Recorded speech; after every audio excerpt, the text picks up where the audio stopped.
ಯಾವ ಕವಿ ರಚಿಸಿದನು ಈ ಜಗದ ನಾಟಕವ. ಈ ಸುಮಧುರ ಕಂಠದ ಗಾಯಕ ಖ್ಯಾತ ರಂಗ ಕಲಾವಿದ. ಇತ್ತೀಚಿನ ಪೀಳಿಗೆಗೆ ಬಹುತೇಕ ಪರಿಚಿತವೇ ಇಲ್ಲ ಎನ್ನಬಹುದಾದ ಅಖಂಡ ಪ್ರತಿಭಾವಂತ. ಸುಮಾರು 50 ವರ್ಷಗಳ ಕಾಲ ವೃತ್ತಿ ನಾಟಕ ರಂಗವನ್ನ ಅಕ್ಷರಶಃ ಆಳಿದ ಅಪ್ರತಿಮ ಪ್ರತಿಭೆ. ಜೀವದ ಜೊತೆ ಭಾವ, ಶೋಕದ ಜೊತೆ ಸುಖವ. ಜಾತಿ, ಮತ, ಪಂಥ, ಪಂಗಡ ಹೀಗೆ ಎಲ್ಲಾ ಸಾಮಾಜಿಕ ಎಲ್ಲೆಗಳನ್ನು ಮೀರಿ ರಂಗಾಸಕ್ತರ ಮನಸ್ಸಿನಲ್ಲಿ ನೆಲೆ ನಿಂತಿದ್ದಾರೆ. ಇವರ ಅಪ್ರತಿಮ ಪ್ರತಿಭೆಗೆ ಸಾವಿರಾರು ಜನ ಮಾರು ಹೋಗಿದ್ದಾರೆ.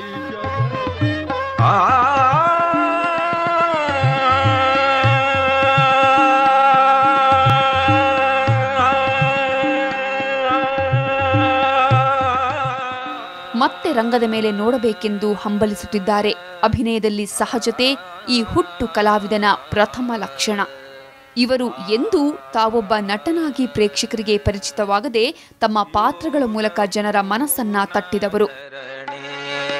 ಪಾಡಲೇ ಯೋಗ ಪೂರ್ಣ ಧರಣಿ, ಪಾಡಲೇ ಯೋಗ ಪೂರ್ಣ ಧರಣಿ.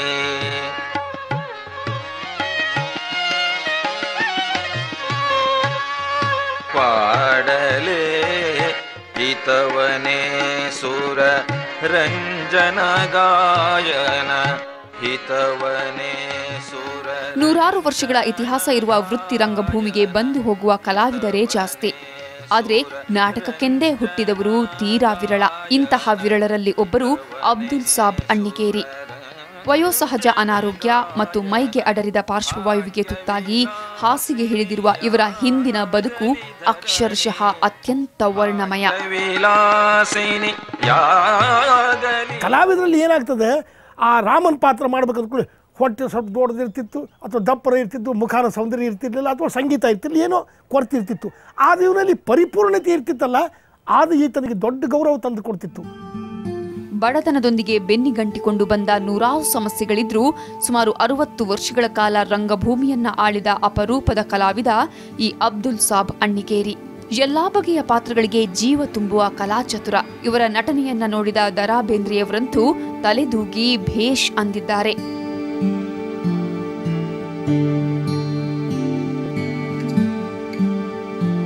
ಹರಿಶ್ಚಂದ್ರ ನಾಟಕ ಇತ್ತು. ಆ ನಾಟಕ ನೋಡೋದಕ್ಕೆ ದರಾ ಬೇಂದ್ರೆಯವರು ಮತ್ತು ಡಾಕ್ಟರ್ ಕಾರಂತ್ ಅವರು ಬಂದು ಕೂತಿದ್ರು ನಾಟಕ ನೋಡೋದಕ್ಕೆ. ಕೊನೆ ನಾಟಕ ನೋಡಿದ ನಂತರ ಬಂದು ಬೇಂದ್ರೆಯವರು ಇವರು ಮಾತಾಡ್ಸೋಕಂತೇಳಿ, ಕರಿಯಪ್ಪ ಎಲ್ಲಿದ್ದಾನ ಕಲಾವಿದ ಅಂತ ಕರೆದ್ರು. ಈತ ಗ್ರೀನ್ ರೂಮ್ನಿಂದ ಚಡ್ಡಿ ಮೇಲೆ ಬಂದ ತಕ್ಷಣ ನೀನು ಮಾತಾಡೋಕೆ ಕರೆದಿನಪ್ಪ, ನೀನೇನು ಬಡದಾಟಕ್ಕೆ ಬಂದಿದ್ದೀಯಾ ಅಂತೇಳಿ ಹುಡುಗಾಟ ಮಾಡಿದರು. ನಾನು ಯಾರು ಗೊತ್ತೈತೆ ಅಂದ್ಕೊಳ್ಳಿ, ಗೊತ್ತು ಸರ್, ನಿಮ್ಮ ಕವನಗಳು ನಾನು ಬೇಕಾದಷ್ಟು ಹಾಡ್ತೀನಿ ಅಂದ್ಕೊಳ್ಳಿ. ಯಾಕೋ ಹರಿಶ್ಚಂದ್ರನ್ ಪಾತ್ರ ಮಾಡಿದ್ವಿ, ಆ ಸ್ಮಶಾನ ಸೀನಲ್ಲಿ ನಿನ್ನ ಮಗನಿಗೆ ಹೋಗಿ ಬಂದಾಗ ನೀನು ಯಾಕೆ ಅಳ್ಳಿಲ್ಲ ಅಂದರು. ನನ್ನ ಕರ್ತವ್ಯನ ಮಾಡಿದೆ ಅಂದ್ಕೊಳ್ಳಿ. ಅಂದರೆ ನಮ್ಮನ್ನು ಯಾಕೆ ಕಳಿಸಿದಿ ಅಂದ್ರೆ, ನಾವು ನಾಟಕ ಪುಕಟ ನೋಡೋಕೆ ಬಂದೀವಿ ಅಂತೇಳಿ ನಮಗೆ ಕಳಿಸಿದ್ದೇನೆ, ತೂವನೇನು ರೊಕ್ಕ ಅಂಥೇಳಿ ₹1 ಅಥವಾ ₹2 ಏನೋ ಕೈ ಮುಚ್ಚಿ ಕಾಣಿಕೆ ಕೊಟ್ಟರು ನಮ್ಮ ನನಗೆ. ಮಾತೃಭಾಷೆ ಉರ್ದು ಆದರೂ ಸೇವೆ ಸಲ್ಲಿಸಿದ್ದು ಕನ್ನಡ ವೃತ್ತಿ ರಂಗಭೂಮಿಗೆ. ಮರ್ದಾನ್ ಸಾಬ್ ಮತ್ತು ವಜೀರ್ ಬಿ ದಂಪತಿಯ ಹಿರಿಯ ಮಗನಾಗಿ ಗದಗ ಜಿಲ್ಲೆಯ ಮುಂಡರಗಿಯಲ್ಲಿ 1939 ಜೂನ್ 6ರಂದು ಜನಿಸಿದರು. ಹುಟ್ಟೂರಿನಲ್ಲೇ ಪ್ರಾಥಮಿಕ ಶಿಕ್ಷಣ ಪೂರೈಸಿದ ಅವರು ಮುಂದಿನ ಶಿಕ್ಷಣಕ್ಕೆ ಮಹಾಂತ ಶಿವಯೋಗಿ ಪ್ರೌಢಶಾಲೆಗೆ ಸೇರಿದರು. ಎಸ್ಎಸ್ಎಲ್ಸಿ ಪರೀಕ್ಷೆಗೆ ಫೀಸು ತುಂಬಲು ಹಣವಿಲ್ಲದೆ ಶಿಕ್ಷಣವನ್ನು ಅಲ್ಲಿಗೆ ಕೈಬಿಟ್ಟು 1954ರಲ್ಲಿ ಅಣ್ಣಿಗೇರಿಯಲ್ಲಿದ್ದ ಸಿದ್ದಯ್ಯ ಸ್ವಾಮೀಜಿ ನಾಟಕ ಕಂಪನಿಗೆ ಸೇರಿದರು.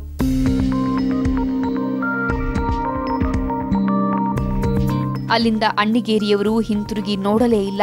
ನರೆಗಲ್ಲ ಚನ್ನಬಸಯ್ಯ ನಾಟಕ ಕಂಪನಿ, ಮೈಸೂರು ಶ್ರೀಕಂಠ ಮಾಲೀಕರ ಕಂಪನಿ, ಸುಳ್ಯದ ದೇಸಾಯಿಯವರ ನಾಟಕ ಕಂಪನಿ ಮತ್ತು ಗುಬ್ಬಿ ಕಂಪನಿ ಹೀಗೆ ಸುಮಾರು 60 ವರ್ಷಗಳಲ್ಲಿ 10 ನಾಟಕ ಕಂಪನಿಗಳ ನಾಟಕಗಳ ಪ್ರಧಾನ ಪಾತ್ರಗಳಿಗೆ ಜೀವ ತುಂಬಿ ಸೈ ಎನಿಸಿಕೊಂಡಿದ್ದರು. ಗುಬ್ಬಿ ಕಂಪನಿಯೊಂದರಲ್ಲೇ ಅವರು ಸುಮಾರು 3 ದಶಕಗಳ ಕಾಲ ಅಭಿನಯಿಸಿ ಸ್ವತಃ ಗುಬ್ಬಿ ವೀರಣ್ಣ ಅವರಿಂದಲೇ ಶ್ಲಾಘಿಸಿಕೊಂಡಿದ್ದಾರೆ.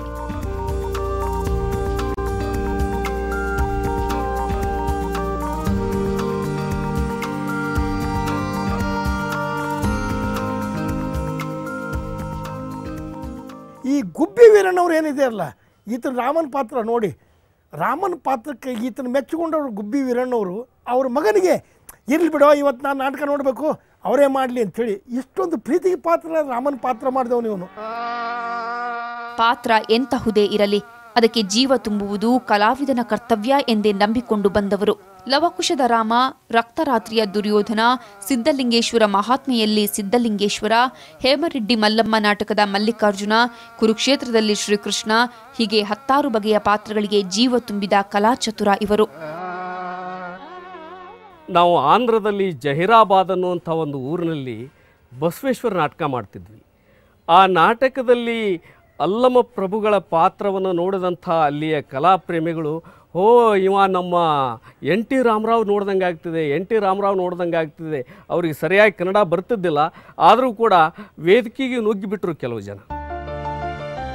ವೃತ್ತಿ ನಾಟಕಗಳಲ್ಲಿ ಜನರ ಮನಸೂರೆಗೊಂಡಿದ್ದ ಸಹಜ ಕಲಾವಿದನಿಗೆ ಚಿತ್ರರಂಗದ ಅವಕಾಶಗಳೂ ಬಂದವು. ಬದುಕು ಬಂಗಾರವಾಯಿತು ಚಿತ್ರದಲ್ಲಿ ಅರವಿಂದನ ಪಾತ್ರ ನಿರ್ವಹಿಸಿದ್ರಿಂದ ಆ ಹೆಸರೇ ಇವರ ಚಿತ್ರರಂಗದ ಹೆಸರಾಯಿತು. ನಂತರ ಕನ್ನಡದ ಖ್ಯಾತ ನಟರೊಂದಿಗೆ ಅಭಿನಯಿಸಿದ ಅಬ್ದುಲ್ ಸಾಬ್, ಗಿರೀಶ್ ಕಾಸರವಳ್ಳಿಯವರ ಗುಲಾಬಿ ಟಾಕೀಸ್ ಚಿತ್ರದಲ್ಲಿಯೂ ನಟಿಸಿದ್ದಾರೆ. ಇವರ ಕಲಾ ಪ್ರತಿಭೆಗೆ ಮನ್ನಣೆ ಎಂಬಂತೆ ಕರ್ನಾಟಕ ನಾಟಕ ಅಕಾಡೆಮಿ ಪ್ರಶಸ್ತಿ, ಕುಂದಗಲ್ ಹನುಮಂತರಾಯ ಸ್ಮೃತಿ ನಾಟಕೋತ್ಸವ ಪ್ರಶಸ್ತಿ, ಅಖಿಲ ಕರ್ನಾಟಕ ವೃತ್ತಿ ರಂಗಭೂಮಿ ಪ್ರಶಸ್ತಿ ಹಾಗೂ ಕರ್ನಾಟಕ ರಾಜ್ಯೋತ್ಸವ ಪ್ರಶಸ್ತಿಗೆ ಭಾಜನರಾಗಿದ್ದು ಪ್ರಶಸ್ತಿಗಳ ಮೌಲ್ಯವನ್ನ ಹೆಚ್ಚಿಸಿದ್ದಾರೆ. ವೃತ್ತಿ ರಂಗಭೂಮಿ ಕಲಾವಿದೆಯಾಗಿರುವ ಪುಷ್ಪಮಾಲಾ ಅಣ್ಣಿಗೇರಿಯವರ ಪತ್ನಿಯಾಗಿ ಬದುಕಿನ ಸಂಧ್ಯಾಕಾಲದಲ್ಲಿ ಅಬ್ದುಲ್ ಸಾಬ್ ಅವರ ಆರೈಕೆಯಲ್ಲೇ ಜೀವನದ ಧನ್ಯತೆ ಕಾಣುತ್ತಿದ್ದಾರೆ.